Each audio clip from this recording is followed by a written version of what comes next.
look at how cool they look illuminating right here. We have our Wi-Fi indicator light blinking so we can finish setup.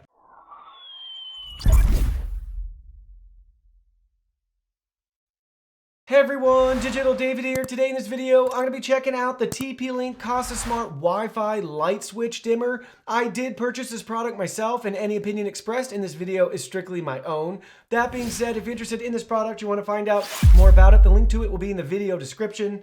You can see the retail box and packaging right here, walking us through some of the key features, and we have a QR code built right into the box where you can scan it and download the mobile app for iOS and Android devices. And you can see front and center, this will work with Amazon Alexa, Google Assistant, and SmartThings. Now let's go ahead, let's open this up and look at the contents. Here are all the contents. First up, you can see we have our quick start guide right here with 2 simple steps. Download the Kasa Smart app for iOS and Android devices.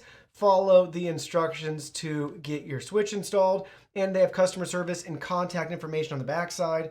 Next, you can see we have our wire labels right here, followed by our 2 wall screws, and we have a couple of wire nuts. Lastly, you can see we have the smart switch itself right here. So check that out. Everything looks really nice. This is a removable faceplate on it. We can just pop it out if we desire, and you can see the TP-Link logo and branding right there. On the back side, you may notice we have our neutral wire and we have our green ground wire, and we have our load and our line connectors right there. Now let's go ahead, let's get this installed. So check it out, you can see I have the switch installed right here. I'm actually installing 2 of them. So let me show you what I did, but keep in mind, I am not an electrician, so please, please, please consult with an electrician. Read the user guide and manual, follow the prompts in the app, and your local safety codes. If you're not sure what you're doing, call an electrician, please, and thank you. So without further ado, let me show you what we got going on here. But basically in your box, you might be doing 1 of these switches, 2 of these switches, whatever you got going on. Very simple and straightforward. So our neutral wires, the white wires, connect with the other neutral wires in our box. The green wires, our ground wires, connect with the other green wires or bare copper wires in our box. So you can see those in this bottom wire nut. Lastly, we have our black wires right here. So for me, it was easy to identify the line and the load because we have this wire coming in from the bottom. So I know that's where our active electricity wire, whatever you want to call it, is coming into the box. So I found that one. We have these nice little jumpers coming from that. Everything's connected right here to then go into our switch. So at the bottom, we have our line connected. Again, that's going to be your live wire. I don't know what you want to call it. Again, not an electrician, so keep that in mind. But basically your live wire right here, your line wire coming in, is going to be the one that if you disconnected your switch, turned the power back on, and you got a little voltage tester, this one is going to light up. This one is not active until the switch allows it to be, and that flows to your light. So that's what we got going on with this setup. So find this wire. That one's going to go at the bottom, again, where it's marked line, and then the top is going to be your load wire. And again, that's running up here, you can see, to the ceiling for our recessed light. So that's how I was able to identify everything. Obviously, you might have some drywall here, but you can use a little voltage tool. Pretty simple to do. You can figure that out. Now we're ready with everything connected. Let's go ahead, let's cram them back in the box. All right, so check it out. You can see we got power back to the switches. Look at how cool they look illuminating right here. We have our Wi-Fi indicator light blinking so we can finish setup. But check out that nice glow down below. Let's turn them on right here. So you can see that everything works great. And we have illuminated up top our dimmable options. So you can see we can dim these if we want. So there we go. If we go any lower, it looks like the lights are just very faintly on. Like a teeny tiny glow. So that's too low in my opinion. So let's go back up to our max setting right there. Same for the other side. We can increase the brightness or decrease it right at the switch. Now we can look again so you can see how everything looks in here. And I want to point out that I did notice when I have these on max brightness, so they're both on max brightness, watch what happens when I turn them off. You'll see when it starts back up, there'll be a blip for a second. So it starts back up, they go bright, it blinks, and then it holds our maximum brightness. So I'm not sure why that's the case. I'll do it one more time. Could be our recessed lights, could be the switch, combination of the two together. Obviously everything still works, but there is that 1 millisecond blip as it gets to maximum brightness, and then it goes off and then it comes back on. And I did notice I'm going to turn it down 1 notch and watch what happens when I turn it off and back on. It does not do the blink or the blip. It's only at the max brightness. Now let's go ahead. Let's finish setting this up with our smartphone. So now you can see we have the Kasa Home app downloaded on our mobile device and we've signed in. We're ready to add a device. So select the plus icon, then choose device. Now we have to select smart switches, in this case, smart dimmer. And you can see we have some instructions here. We have already wired it. So the Wi-Fi light is cycling between them. Now we need to connect to our dimmer. We need to go to our phone's Wi-Fi and select the TP-Link network. So you can see I have two options here because I set up two dimmers. So let's select the first one, the 2FBB.